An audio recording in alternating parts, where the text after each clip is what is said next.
Hello, this is Kyle from Midnight Paranormal Files. I'm in Savannah, Georgia, checking out a cemetery called Colonial Park Cemetery.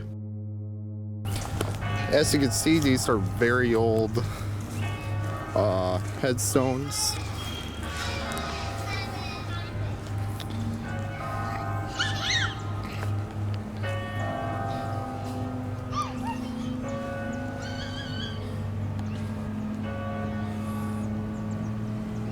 Now, this part of the cemetery, they had a lot of infants buried here, but during the American Civil War, a lot of the horses, this is where they had them for when Sherman's army was in there, which was on the Union side. They kicked a lot of the headstones down, and so there's a lot of unmarked graves in this area.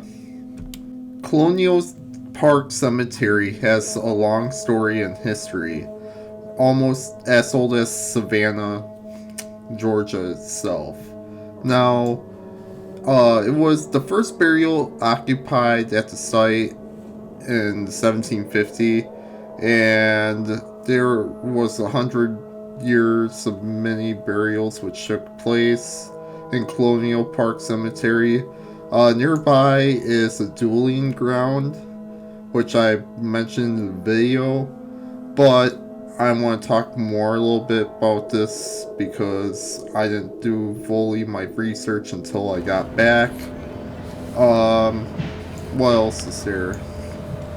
There is over 10,000 graves, but it extends beyond the cemetery itself. But just like Savannah itself, basically the whole entire town is a graveyard.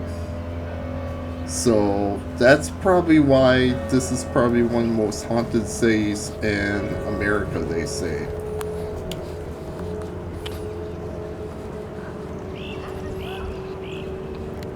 So I'm just doing like a walking guided tour type of thing for this video, just checking everything out.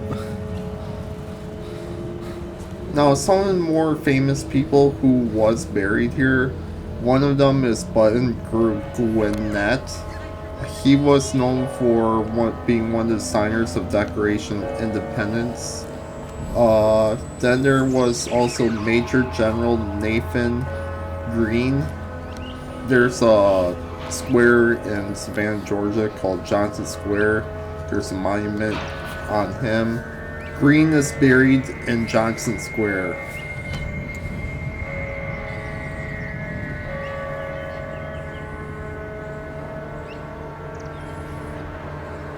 Anyways, so there's them too, and there's a bunch of other people too who are famous who were buried here, but those are two well-known ones.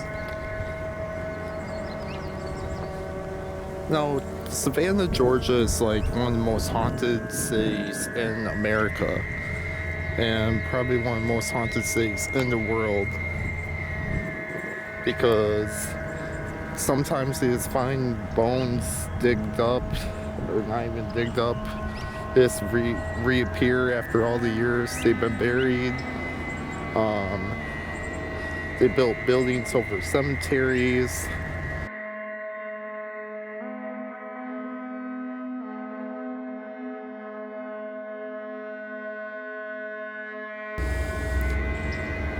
And these things right here, they are for families. Now, in 1820, there was this thing called the yellow fever back in the 1700s and 1800s.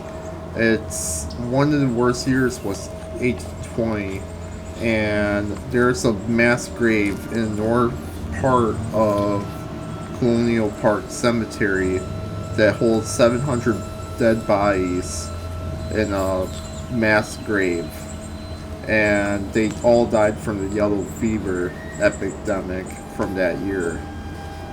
And also back during the Civil War, I mentioned this earlier in the video, but I'll mention it again, is that Sherman's army camped out at Colonial Park Cemetery in the Civil War. There was no battles that happened in Savannah, Georgia, so there's that at least. But and he did not destroy Savannah, unlike most of the South that he did.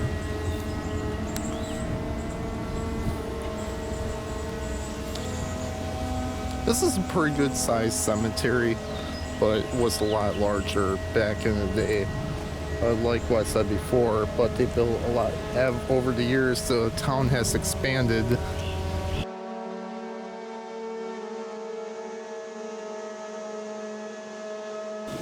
And some of the streets, they didn't even get all the bodies here. Like some of the streets are even still have bodies underneath the streets and all that. And as you can tell, this looks a little weird because this is made out of oyster shells, the concrete on the cemetery. That's when you know this is really old, because they didn't have limestone, so they used oysters instead. And it's called tabby, if you're wondering what it's called. They made it by they mixed it with water, sand, ash, and the oyster shells. That's how they made it.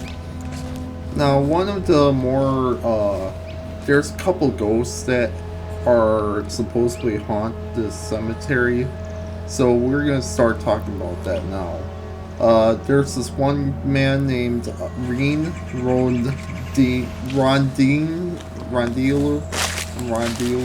or something like that. I cannot pronounce his last name. I apologize. We'll just call him Reen.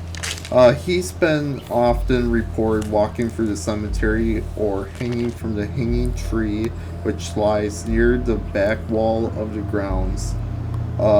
Reen's ghost is said to be easy to spot because in life he was almost 7 feet tall. The story goes that he murdered 2 young girls in the cemetery and was later lynched either from the hanging tree or nearby square. There is little historical evidence that Reen actually existed or whatever in life. So we'll take all this with a little bit of grain of salt. But there are tales of people seeing shadowy figures, green mist moving among the remaining headstones. And there's a bunch of other stuff like strange noises and stuff like that. They say that it's so haunted, in fact, that the local paranormal investigators have taken to calling the graveyard Paranormal Center. So, there's that. Now, maybe later on I'll come back here and use my equipment I have, but I'm not sure. But it's going to have to be in the daytime because there is a fence surrounding this. Now, I did not get the time to come back here to do an investigation or anything like that, so I apologize for that.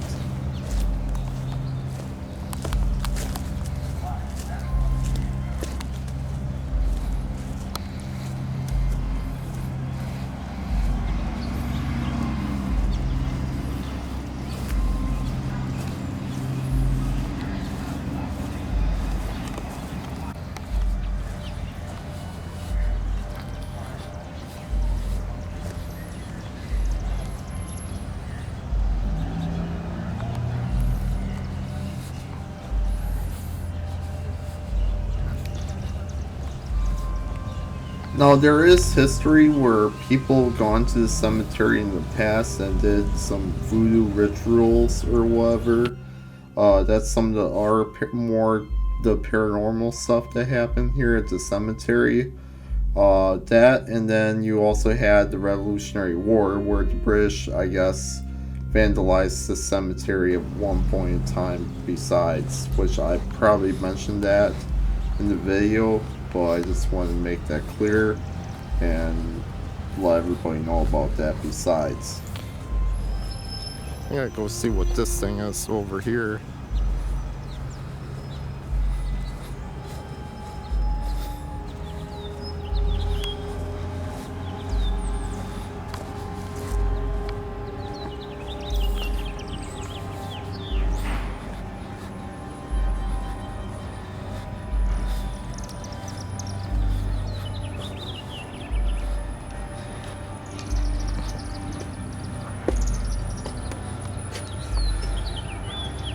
And here is the guy that I was talking about earlier in the video.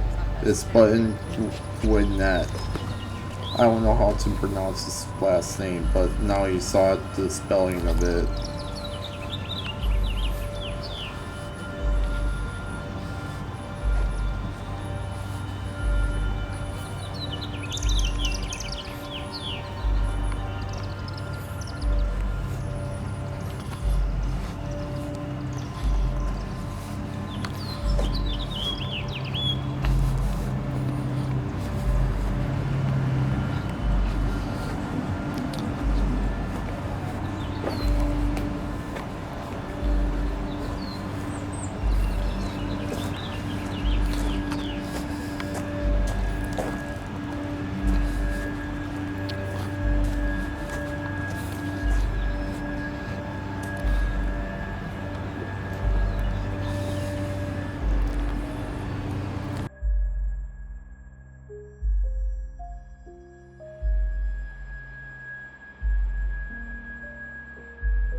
So that's the end of the video. I hope you enjoyed this video, and I will see you guys in the next video, whenever that be. Who knows?